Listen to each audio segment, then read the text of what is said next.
یا الہی بخش دے سید کو روز حشر تو۔ کیا سرکار غوث اعظم حضرت اویس کرنی سے بھی افضل ہیں؟ کیا ان کی گردن پر بھی سرکار غوث اعظم کا قدم ہے؟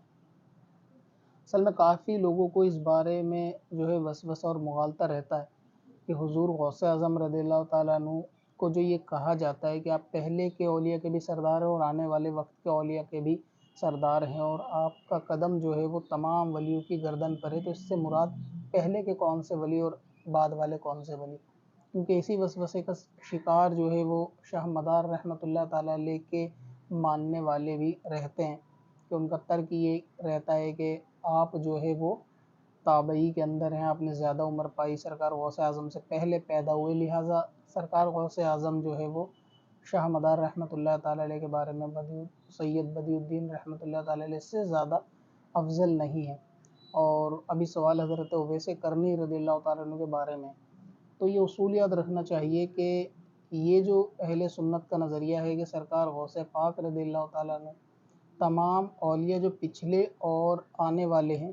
اس سے مراد حسن عسکری رضی اللہ تعالیٰ عنہ کے بعد کے آنے والے اولیاء ہیں، یعنی آپ کے بارے میں جو مشہور ہے کہ آپ تمام اولیاء کے سردار ہیں یا سب کی گردنوں پر آپ کا قدم ہے، وہ امام حسن عسکری رضی اللہ تعالیٰ عنہ کے بعد کے اولیاء اور اب جو ہے وہ امام مہدی رضی اللہ تعالیٰ عنہ کے زمانے تک آنے والے تمام اولیاء کے سردار ہیں، یعنی اس درمیان کے وقت میں جو بھی اولیاء آئیں گے یا سرکار غوث پاک سے پہلے آئے لیکن امام حسن عسکری رضی اللہ تعالیٰ عنہ کے بعد میں آئے، تو ان سب کے سردار ہیں۔ تو اگر آپ اس چیز کو یاد رکھیں، اور امام حسن عسکری غالباً 232 سن ہجری کے اندر ان کی جو ہے وہ پیدائش ہے، تو سن 232 ہجری سے پہلے کے جتنے بھی اولیاء ہیں آپ وہ تمام جو ہے وہ آپ سے افضل ہیں۔ سن 232 ہجری اب دیکھ لیں کہ اویس کرنی رضی اللہ عنہ تو ان سے بھی پہلے کے، انہوں نے تو صحابہ کا دور پایا ہے،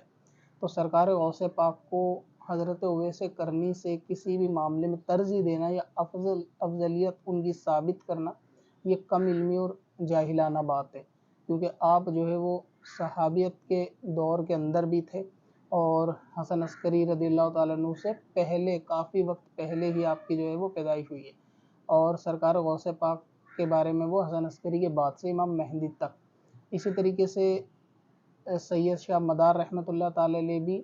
غالباً 242 سن ہجری میں آپ کی جو ہے وہ پیدائش ہے، یعنی یہ بھی حسن عسکری رضی اللہ تعالیٰ عنہ کے بعد میں پیدا ہوئے ہیں، تو اس اعتبار سے جو ہے وہ غوث پاک کو ان سے بھی افضل بتایا جائے گا۔ اب کیونکہ امام حسن عسکری کے بعد کے اولیاء سے افضل ہیں اور یہ حسن عسکری رضی اللہ تعالیٰ عنہ کے بعد ہی تشریف لائے ہیں، تو اس لیے اگر ان کی پیدائش جو ہے ان سے پہلے کی ہوتی تب اس چیز کو مان لیا جاتا کہ یہ جو ہے وہ آپ سے بھی افضل ہے، لیکن ایسا نہیں ہے۔ تو ویسے کرنی رضی اللہ تعالیٰ عنہ سے بھی افضل وہ نہیں ہے، نہ ہی یہ کہ ان کا قدم اویس کرنی رضی اللہ تعالیٰ عنہ کی گردن میں، بلکہ یہ تو اس سے پہلے کے جتنے اولیاء ہیں وہ سب غوث پاک سے افضل ہیں۔ اسی کے اندر جو ہے وہ امام اعظم وغیرہ بھی شامل ہیں۔ بعض لوگوں کی غلطی ہوتی ہے کہ امام اعظم سے افضل ہیں، تو ایسا نہیں ہے۔ تو باقی اس زمانے میں جو بھی امام مہدی رضی اللہ تعالیٰ عنہ تک آئیں گے وہ تمام کی گردنوں پر سرکار غوث پاک کا قدم ہے، بلکہ اس دوران ولی غوث بھی جو آئیں گے وہ غوثوں میں بھی سب کے جو ہے وہ غوث ہیں، تو اس اصول کو یاد رکھنا چاہیے۔ اب اپنی قضا عمری نمازوں کا حساب لگانا ہوا اور بھی آسان۔ وزٹ کریں qazakalculator.smswarsi.com پر اور اس کیلکولیٹر سے اپنی تمام قضا نمازوں کا حساب منٹوں میں کریں اور ڈاؤن لوڈ بھی کریں۔ کب سے اپنی خطاؤں کا شمارہ